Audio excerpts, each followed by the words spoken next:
and welcome to the Beef Edge, the Teagasc Beef Podcast, for all your latest news, information and advice for Irish beef farmers. I'm Catherine Egan, and on this week's episode, I'm joined by Teagasc specialist Mark Plunkett to discuss how to reduce fertiliser costs on your farm this year.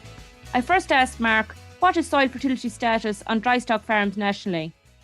Yes, Catherine, over the last three to 4 years, we have seen an improvement in soil fertility on drystock farms. We somewhere around 18% of samples are optimum in terms of soil pH greater than 6.3, P and K index 3.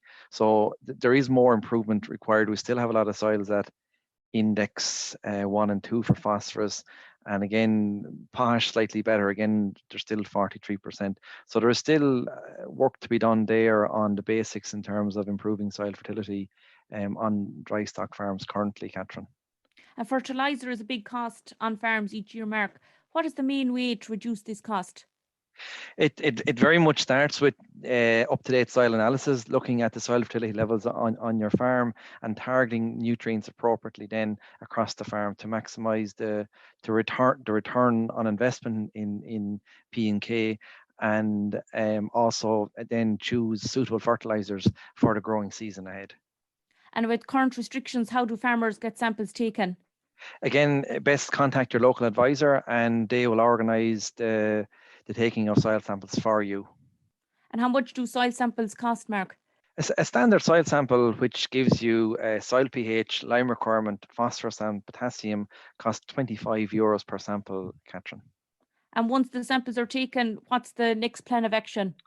Well, the next plan is when the results come back. It's important to contact your advisor and prepare a fertilizer plan. And, it will give you guidance then as regards, how much lime is needed, and also where the slurry should be targeted on the farm, and then what bag fertilizer is required to balance soil fertility to maximize grass production during the growing season.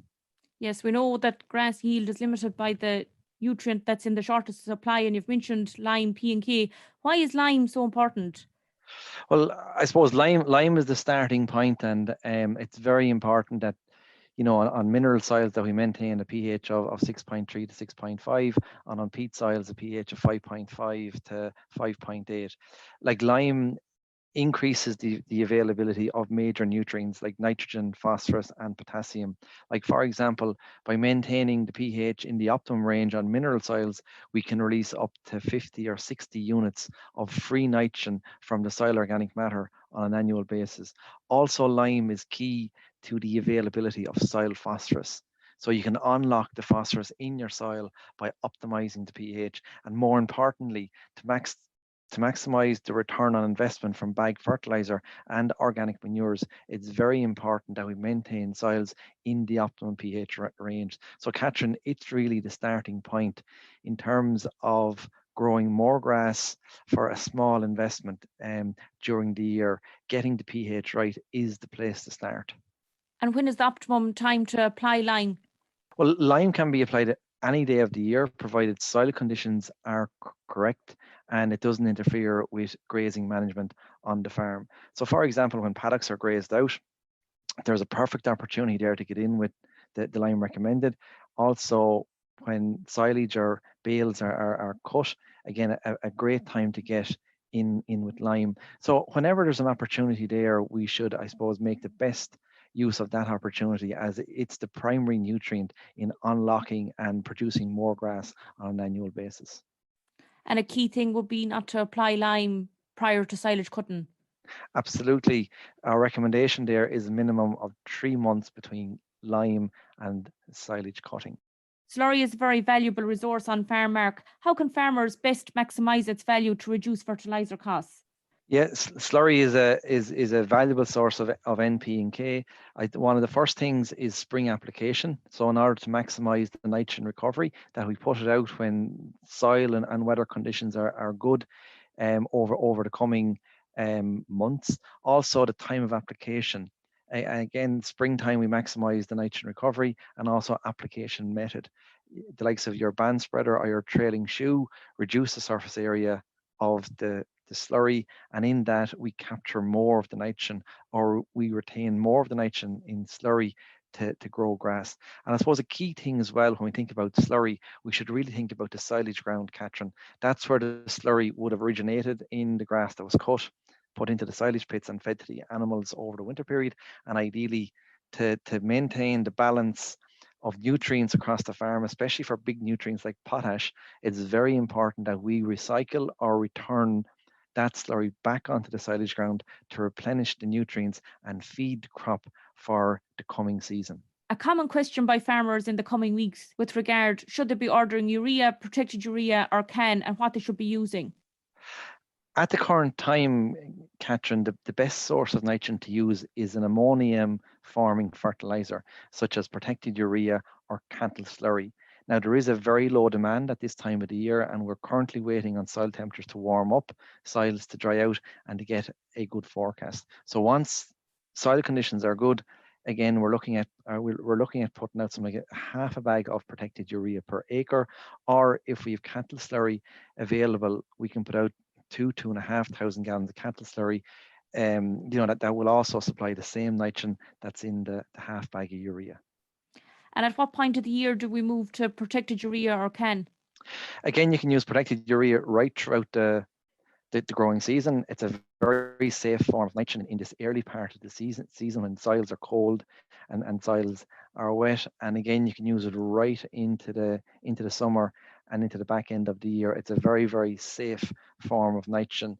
It gives the same performance as a CAN-based fertilizer, and actually gives a slightly higher performance from the trial work that has been done in Johnstown Castle to date. And on a cost point of view, with regard to the nutrient management plan for using protected urea over CAN? There is like protected urea will be that little bit cheaper. Like traditionally, it's about 10 cent per kilo cheaper, about 10% cheaper than a CAN-based fertilizer. Mark, you mentioned earlier that 18% of farms are of optimum P and K indexes and optimum for lime. No doubt slurry will be a big help to correct these, but what are the key ways to improve the figures while trying to reduce the compound fertilizer costs? It very much starts with up-to-date soil analysis, having a fertilizer plan.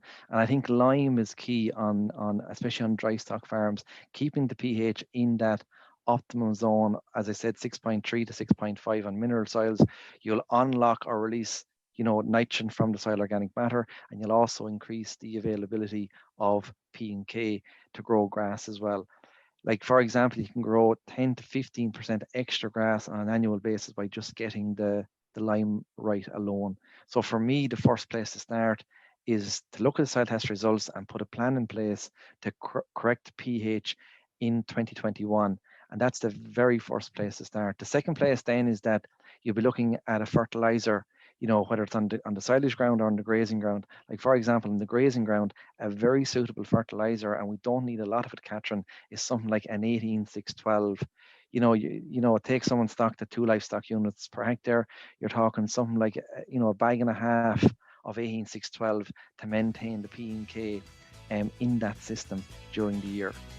That's great, Mark. Some great tips and advice for farmers over the coming weeks. Thank you, Catherine. That's all for this week's episode, and my thanks to Mark for joining me on the show. You can catch up on all other shows and interviews from the Beef Edge podcast on the Teagasc website at teagasc.ie, or you can listen on Apple and Google Podcasts as well as Spotify. Don't forget to rate, review and subscribe so you never miss a show. For all other updates from our beef programme, keep an eye on our Twitter and Facebook pages. Until next time, I'm Catherine Egan, and thanks for listening.